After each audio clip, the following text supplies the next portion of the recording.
iHeart Podcasts. Hear more Gold 101.7 podcasts. Playlists and listen live on the free iHeart app. Everybody, it's time for Jonesy and Amanda's Cutting Room Floor. Everybody, it's time for Jonesy and Amanda's Cutting Room Floor. It's the Cutting Room Floor. It's Jonesy and Amanda's It's Jonesy and Amanda's Cutting Room Floor. The Cutting Room Floor. It's the Cutting Room Floor. On the cutting room floor today, and I would like to give a shout out to Theophilus Van Cannel. Wow. It's Theophilus, is that the first name? Yep. Van Cannel? Yep. Male or female? He's a man, and he didn't like opening doors for women.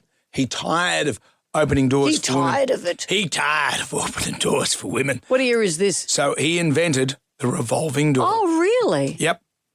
And what about that? So Theophilus Van Cannel, he made it. He was tired of doing it, opening the doors for the ladies. And so did he also tire of having to walk next to a woman when slops are being thrown from buckets above them?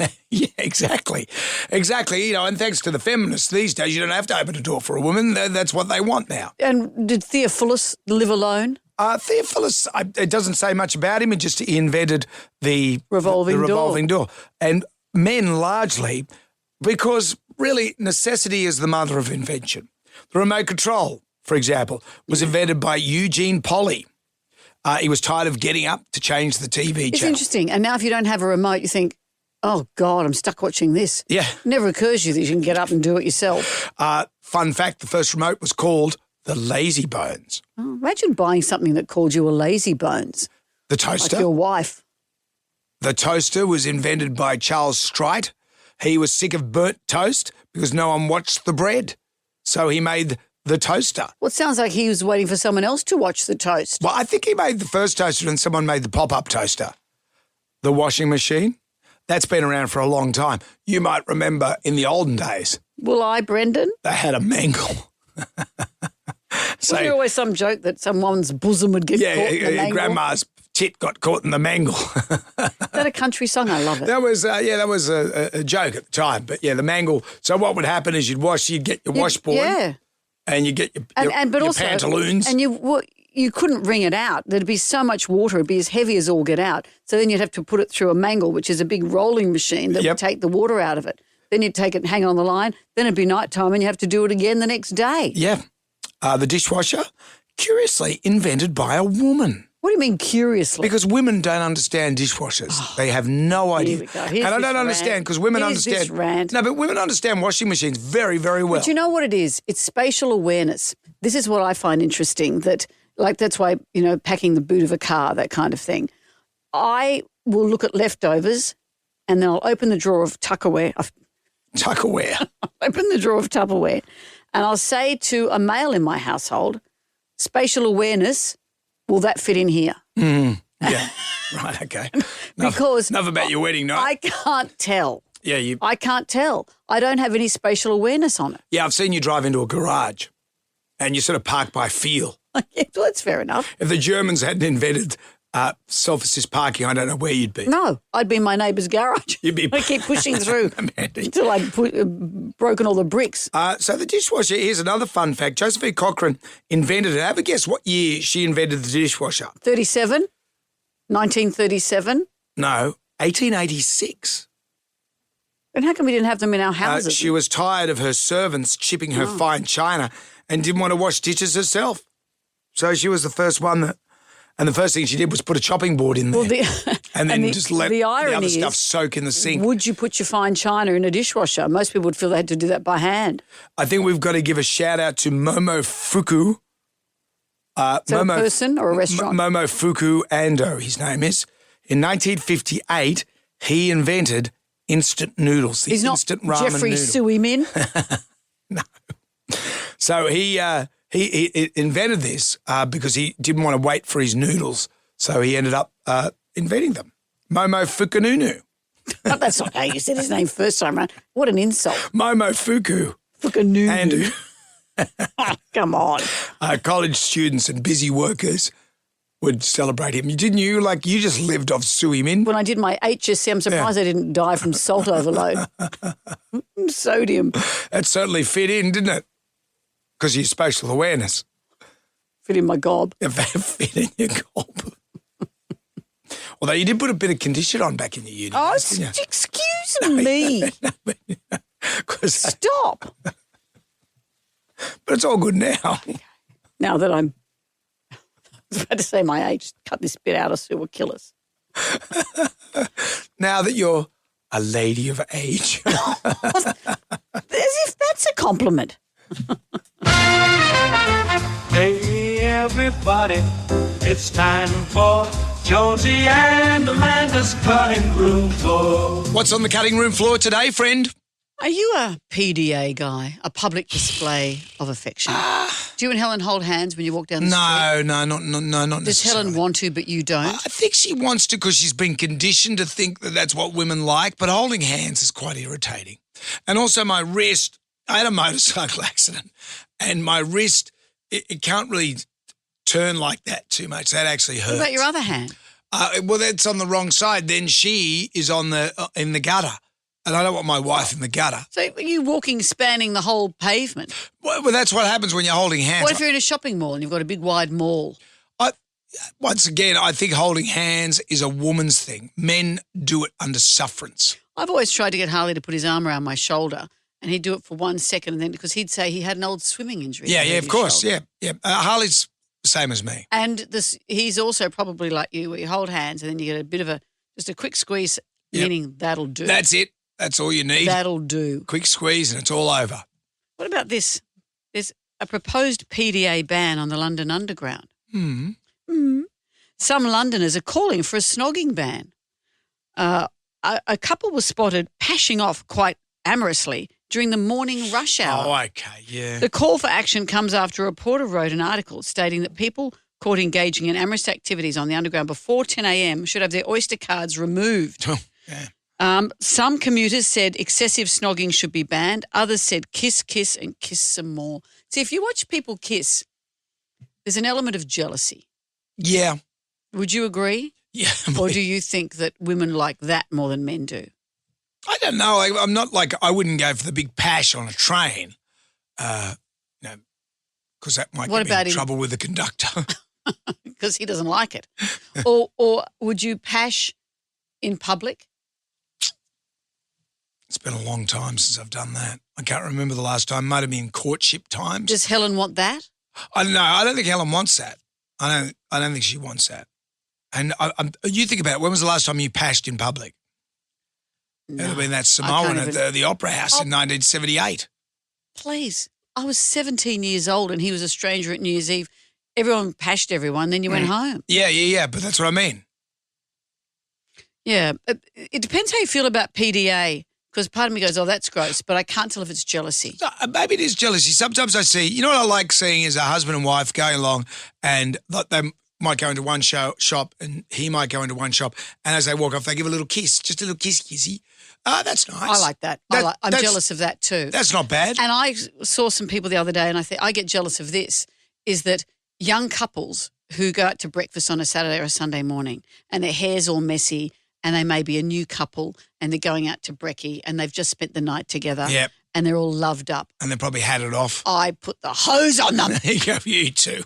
All right, you two, that's enough. You look all dishevelled and you haven't had it off with anyone. I've just fallen over a few times. Got leaves in your hair.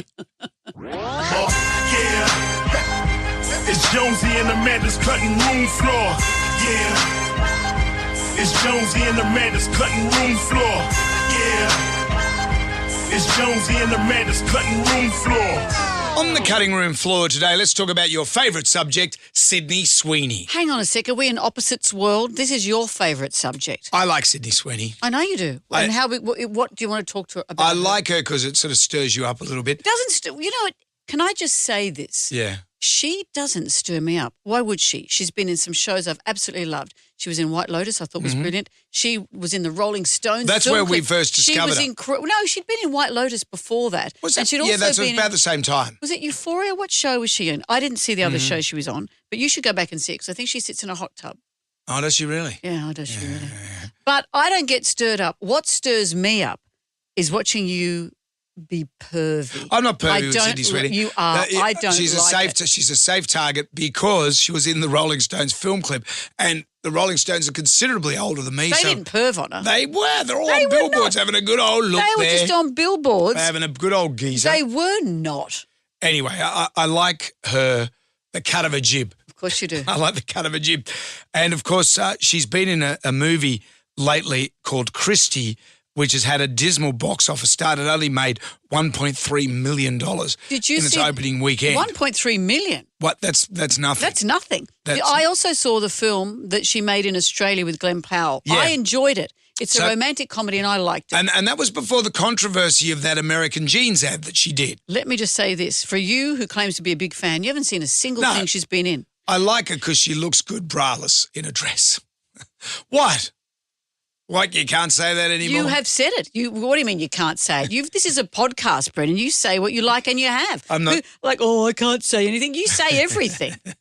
But It's no different to you when you say, I don't know, Mr. Darcy coming out of the pond. yeah, I know You know, that's true. It's the same stuff. That is true. But why are you wanting to talk about her today? Well, only because there's a bit of controversy about the ad that she did, the American Jeans commercial. Yeah. And it had her in these jeans and it said, Sydney Sweeney's got great jeans.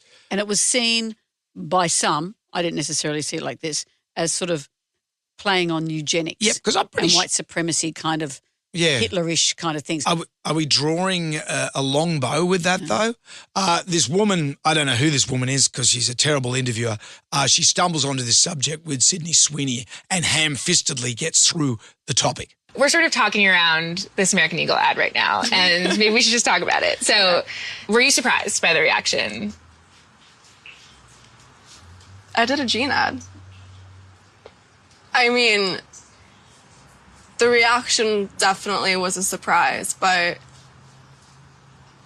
it was, I love jeans. She loves jeans. This lady pushed her further, though. White people shouldn't joke about genetic superiority. Like, that was kind of like the criticism, broadly speaking. And since you are talking about this, I just wanted to give you an opportunity to talk about that specifically. I think that when I have an issue that I want to speak about, people will hear. Huh? Could that interview be any more vacuous? That's terrible.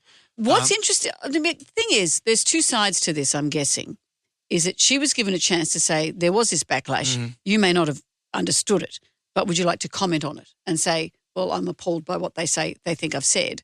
But she's chosen not to. Yep. On the other hand, should she apologise for something she didn't intend at all? Because our society these days is filled with, well, that wasn't my intention, but now I have to say, sorry, you read it as that. You, like me, are white, and like I come from a long list of whiteys. I don't feel superior. I don't, but does that mean I'm white privileged? Your jean commercial was terrible. What about my cutoffs, my Daisy Dukes? Yeah, yeah, yeah. It's Jonesy and Amanda's got room for it. Yeah, yeah, yeah. On the cutting room floor. Are you a nudie Rudy? Well, when I go in the shower and stuff, Yeah, well, but do you wish you could do things in the nude? No, You're not a naturist? no. Naturalist? Naturalist. No, they're different It's- things. it's not One's my- David Attenborough and one's a nudie Rudy. Okay, well, I'm not either of those. I don't Yeah, know. well, hang on. What about you? No. I don't understand naturalists or naturists. I don't understand the nude ones. I can't think of anything I would like less than hang out with my friends and we're all nude. Yeah, it'd be no good. And it's not sexual. It isn't. How could it not be sexual? Have you seen the people? I know, but still, it's anthropological. I think, well, is it? That's what's interesting because they say it's not. They say body's a body and once you've seen 100 nude ones, you don't even look at it as sexual. Yeah, I don't know about that. I suppose when you're down the beach and you see a girl in a bikini, I don't think of that as sexual. Don't you? No. But the first time you did, you probably would. So maybe you've been declimatized or climatized. Yeah, acclimatized. Yeah, maybe. I haven't really thought about that. Well, much. the reason I'm asking this is that if you were a naturalist, whichever one, would you do this? A Pennsylvania naturism group announced the return of balls out bowling. Okay. Would this be 10-pin bowling or lawn bowling? It's Pennsylvania. Americans don't do lawn bowling. They wouldn't do things outside, would they? Well, I just don't. I Too think cold. 10-pin bowling is American. They have an annual bowling event where clothing is not allowed, not even not optional. Look at you rubbing your face. Not allowed. The group said the only clothing allowed for attendees are shoes, which are required, and optional bottoms for women. Oh, dear. This is a quote. Please bring a towel and a bag for your belongings. Okay. All participants must be at least 18 years old, and all genders, sexualities, and bodies are welcomed. Quote, Sure. Sexual activity is not permitted. Imagine having it off at the bowling bloody alley. At the bowling bloody alley. Wow. Nudism, this is what they have said, does not equal consent, No. and harassment will not be taken lightly. Violators will be asked to leave. That's if your ball goes into the gutter. Oh, my God. You know, and what, you bring your own ball bag along? Apparently so. Don't use someone else's. Bowling, largely. There's bending over. There's a lot of bending over. And There's a lot of, there's, even if you're clothed, there's a lot of. There's a lot of looking at your bum. But Have you also- noticed that? When you go bowling, when we do team bowling, When have we ever done team I always avert my eyes when the good folk that I work with here When have we ever are done bending team over, bowling? having a bit of a bowl. Who are you going bowling with? It's not us. I've gone to workplace bowling, and it is very awkward when they're up there having a bowl and they're bent over. I think people look like that. I get the ick just at regular bowling. Yeah, How would it be if I'm looking up your clacker? exactly. How would I feel if I wanted to shine my balls to make sure Make sure what? Is that an advantage? that they hit the pin? Is that if they're shiny? You got what shiny happens? balls, And yeah. then what happens? They're faster, slower? You can spin it across the bowling alley, and you won't end up in the gutter, Right, unlike what we have here. right. There's many tricks to bowling. Do you know Idi Amin was a famous bowler and he wanted to go to the World Championships? Yeah, but And that's how he outed himself because he applied for a passport so he could do it. that's a problem with being a dictator, isn't it? Yeah. It's all well and good. You got hot and cold running servants and slaves, but when you want to go and travel the world, you can't. And also, he wouldn't have done this because he would have wanted to wear all his medals. You can't do that if you're a nudist bowler. No, what do you pin it on? Exactly. Hey, hey, hey, everybody, here is some more of Jonesy and Amanda's cutting room floor. Hey, hey, hey, everybody, here is some more of Jonesy and Amanda's cutting room floor. On the cutting room floor today, What will the History Channel, or as you call it, the Hitler Channel, make of this? They'll have a field day because there's new information about Hitler's DNA. ooh, There's always been information about his genetic predisposition to schizophrenia and ADHD. But this same DNA has been analysed and they've discovered that he also, well, let me put it this way. Remember the song Hitler, He Only Had One Ball? Hitler, he's only got one ball. Goering has two but very small. Himmler has something similar, but poor old Goebbels had no balls at all. Remember that? And what about the bit where he goes, his mother, the dirty bugger, bit it off when Hitler was small? Well, so this song's about his testicles and about having other things bitten off. Apparently, he also had a micropenis. This is what this information is. I'm not mocking. Well, I'd like to mock Hitler. And I let's do think it. if you can mock anyone, you can mock Well, him. this is right. But this is now medical DNA information. Yep. A 2-part documentary. Yeah. Hitler's DNA, it's called Blueprint of a Dictator. Or a dickless tater. Yeah, has discovered that the song wasn't just propaganda, maybe have been rooted in reality. Yeah. They've analysed his DNA and they've discovered that the dictator had Coleman syndrome. It affects the development of sexual organs. Typical symptoms include low testosterone, abnormal genital development, and a lack of a sense of smell. So a historian tells the documentary, no one has ever really been able to explain why Hitler was so uncomfortable around women or why he probably never entered into intimate relationships with women. Yeah. So 20 years ago, his DNA results were sent to a world-leading team at Aarhus University in Denmark to assess Yep. his genetic propensity for psychiatric and neurodevelopmental conditions. And this is what has returned. The tests have revealed a higher than average chance of having ADHD. He was in the top 1% of people of risk having autism, bipolar and schizophrenia. And now we learn this. The micropenia. Not only was he the most hated man in history, he had one ball and a micropenis. Because if you had two balls, you can sort of like, What? we've discussed this before, that can cover up the micropenia a little bit, because it's there. But if he was did the German women of the time, the dictator side of him would have made him charismatic and might have got him over the line. Is that why he married his niece or his I cousin? don't think he did. He did. Just Eva Eva Braun? Braun. I don't think they married, did they? I I- think she was just his mistress. Oh, I thought that was his cousin or something, wasn't it? They're related. Keep talking, and I'll get ChatGPT. I'm pretty sure they were related, and their wedding I don't night think was so. was in the bunker, and then he gave her a cyanide capsule. Yay! I was hoping for a ring. Let's see. Eva Braun. Yep. B-R-A-U. Eva Braun, Hitler related. Let's see what comes up. Quick trauma Google. Look at you go. It looks like you might be asking whether, because of my bad typing, whether Eva Braun was related to Adolf Hitler. Yeah. No. No. She was not related to him She was by young, blood. though. She was his longtime companion. Yeah. In the final hours before his death, she was his wife. Ah, that's right. She met Hitler in 1929 when she was 17. They had a long, mostly private relationship. Yep. But they married as you say, less than 40 hours before they both died by suicide in the bunker. Yep. There's no family connection between them. They don't share ancestry. Oh, well, there you go. That's something. That's They weren't related. So he wasn't into incest. No, which makes him such a good guy in everyone's eyes. He wasn't all bad. Wasn't a weirdo. Okay, kids, that's it for today.